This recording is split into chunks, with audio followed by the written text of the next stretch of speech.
r/ask Reddit. What is the weirdest advice you have heard that is strangely effective? To improve your posture, pretend that you are shooting lasers out of your nipples and trying to shoot people in the head. LMAO, when I was trying to train myself to get better confidence and stop looking at the ground whenever I walk, talk, etc. I would take walks and imagine that there are headlights coming out of my tits and I needed to shine the way. We got told eyes, teeth, tits at an all boys class. The teacher was great though, so got away with it. If you can't fight the fear, do it scared. Got me through a lot of anxiety. I tell myself my increased heart rate and racing thoughts are just signs that my body is priming itself to allow me to do something I didn't know I could do. I used to think they were signs to quit, but they're really an ignition sequence. Love ignition sequence. I think that will help my little one who struggles with anxiety. Thanks. Don't beat yourself up forever. Beat yourself up once then move on. Mr. Homer Simpson. That's actually good. My favorite Homerism is just because I don't care doesn't mean I don't understand. Lisa, if you don't like your job, you don't strike. You go in every day and do it really half-assed. That's the American way. When writing an email, leave the recipient field until last. And add the attachments first. Yup, so many times when I started as a contractor I would send my invoice without the actual invoice. How to unclog your nose. Close your mouth and pinch your nose so you can't breath. Shake your head up and down until you need to breath. Remove your hand from your nose and breath through your nose, not your mouth. Been doing this for a while now and it's pretty effective. Nose wasn't clogged and tried this. Now I have been sneezing for the past 5 minutes. Bless you. Holding your breath for a prolonged time is extremely effective at getting rid of a boner. Instructions are clear. Do not, I repeat, do not hold your breath until you die, or you may end up getting your boner back. You can't actually kill yourself by holding your breath. You can only hold your breath until you pass out. After you pass out, you automatically start breathing again. Unless you fall into a pool or have a bad landing when you pass out, you'll be fine. I was kind of bummed that my kids never tried the give me what I want or I'll hold my breath tactic. I always thought it would be funny to run and get pillows to place around them and then be like, okay, go. Fail quickly. As in, if your plan may not succeed, better to find out next week than next year. Helped me quit a suffocating job and dig into my own business. 10 out of 10. I've learned this after becoming a father, not because I'm failing parenting but because I watch kids fail some more and then succeed. It's amazing how shamelessly and effortlessly they fail and keep going. This applies in a professional setting too. I'm a software engineer. The client I'm working for right now has a virtual machine that's absolutely required for running and testing the software that several hundred people use on a daily basis. When building a new instance, this VM will quite often run for several hours and then fail. Wouldn't it be great if it could? Oh, I dunno. Query if the required services are actually up and running before starting to build so it could tell you in seconds that hey, I can't actually do anything because this service right here is non-functional, fail fast, and stop wasting my damn time.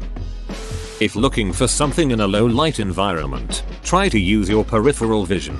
I read about it in an old World War II manual about aerial combat at night. It has something to do with how eyes work. It has helped me many times over the years. For finding stuff in a darkened room, or outside in a field at night, not aerial combat. Also a great trick if you're into astronomy and trying to find a faint star. I noticed this. I would look at the night sky and see certain stars when not looking directly at them, but when focused on the same star, it wasn't visible. I didn't know it was an actual thing, I just thought my eyes were messed up. Get someone to warm to you by asking them for a small favor, not asking to do something for them, but asking them to do something for you. I have no idea why this works, but it does. It makes them feel needed and important, at least for you. Similarly, I was thinking it shows that you trust them. Counterintuitive maybe, but it helped my anxiety immensely. In general, no one cares about you, what you're doing, or gives you a second thought once you're out of their sight. It really helped me to stop being self-conscious all the time in public. Most people only realize this when they are really being looked at. Like me when I had really bad acne, my world changed for the better because I had a better perspective on my anxiety. Anxiety and my acne crippled my ass. Would lose my mind when I could see other people's eyes scanning my facial constellations.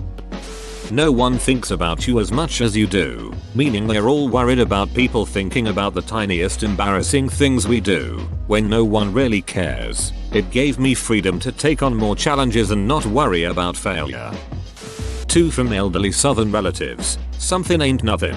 Taking 5 minutes to work out, clean, work on a big project, etc. is better than 0 minutes. We often think we've got to do 2 hours of rigorous work or it doesn't accomplish anything. Time will pass either way. If you want to work to get better at something, accomplish a long-term goal, or change careers or credentials, don't look at the 5 years and think you'll be too old. If you're 24 and want to go to college, you'll be 28 in 4 years with or without a degree regardless of what you do in that time. On that second one, my grandpa said something best. My dad was talking about how he'd be 50 once he graduated if he went back to college. My grandpa responded, "How old will you be if you don't go?" This is brilliant.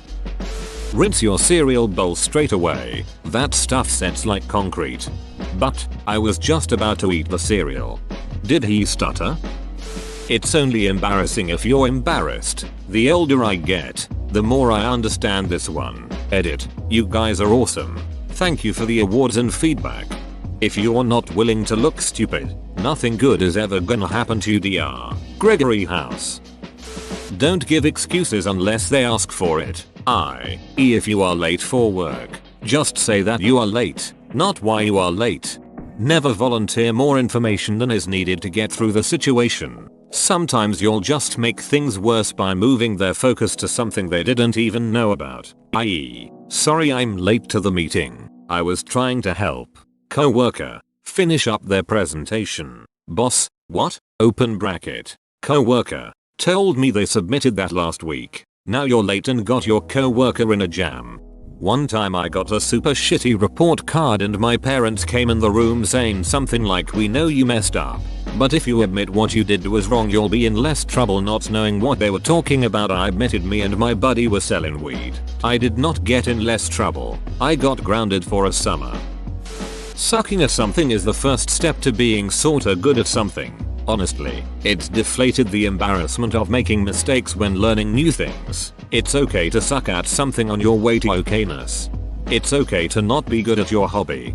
I honestly take kind of perverse pride in how unmarketable the stuff I make is. My art is gloriously imperfect, but it makes me happy, and it's almost this rebellious joy in knowing I made it to please nobody but me. I actually argued with a recent art teacher because she said my customers would not like something, and I pointed out that I'm my only customer and I like it fine.